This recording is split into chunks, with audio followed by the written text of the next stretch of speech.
নমস্কার, আমি বানর বাবু আর আপনারা দেখছেন বানর নিউজ। চলে এলাম আজকের গরম টপিক নিয়ে। বাংলায় গণতন্ত্র আছে তো নাকি সবকিছুই দিদির প্রাইভেট কোম্পানি? ইলেকশন কমিশনের রিপোর্ট বলছে গত 22 বছরে পশ্চিমবঙ্গে ভোটার বেড়েছে 66%, দেশের মধ্যে সর্বোচ্চ।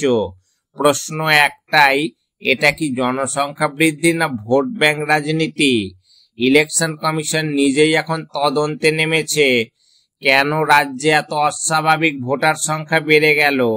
বাকি বড় রাজ্যগুলো যেমন উত্তরপ্রদেশ, বিহার, মহারাষ্ট্র, কোথাও এমন বৃদ্ধি হয়নি, কিন্তু বাংলায় বেড়েছে এমন ভাবে যেভাবে ভোটার জন্ম নিচ্ছে তাতে মনে হয় দিদির রাজ্যে প্রতিদিন একটা নতুন বুথ খুলছে। বিজেপির দাবি তৃণমূল ইচ্ছাকৃতভাবে এই ফেক ভোটার লিস্ট বানিয়েছে। বাংলার গ্রামে গ্রামে মৃত মানুষ, ভুয়ো নাম, এমনকি অন্য রাজ্যের লোকের নামেও ভোটার আইডি, সবই চলছে চোখের সামনে। এই বিষয়টা কিন্তু ছোট নয়, কারণ ভোটার লিস্টটি যদি নোংরা রাজনীতির মধ্যে থাকে তাহলে গণতন্ত্রের শেষ নিঃশ্বাস বাকি।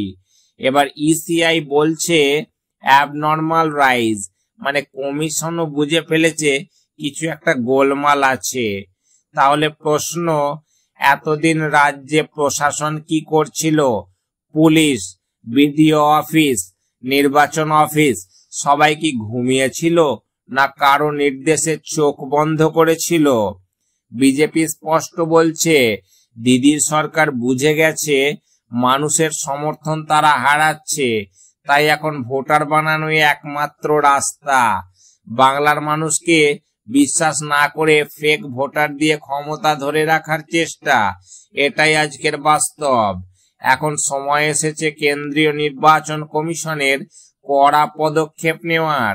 রাজ্যে বুথ ভিত্তিক অডিট দরকার। কে সত্যিকারের ভোটার, কে কাগজে কলমে বানানো। যদি সত্যি 66% ভোটার বৃদ্ধি সঠিক হয় তাহলে বাকি রাজ্যগুলো কেমন করে পিছিয়ে রইল? বাংলার মানুষ জানে এই ফাঁকি, এই কারচুপি, এই ভোট ব্যাংক রাজনীতি একদিন ভেঙে পড়বেই, কারণ সত্য কখনো চিরকাল চাপা থাকে না। তাই প্রশ্নটা আজ সোজা, বাংলার ভোটার বাড়ছে না তৃণমূলের কারচুপি? বানর নিউজ থাকছে সত্যের পাশে, রাজনীতির নয়। তো দর্শক, কিছু বলার থাকলে অবশ্যই কমেন্ট বক্সে কমেন্ট করবেন, আর ভিডিওটি যদি ভালো লেগে থাকে তাহলে একটি লাইক দেবেন।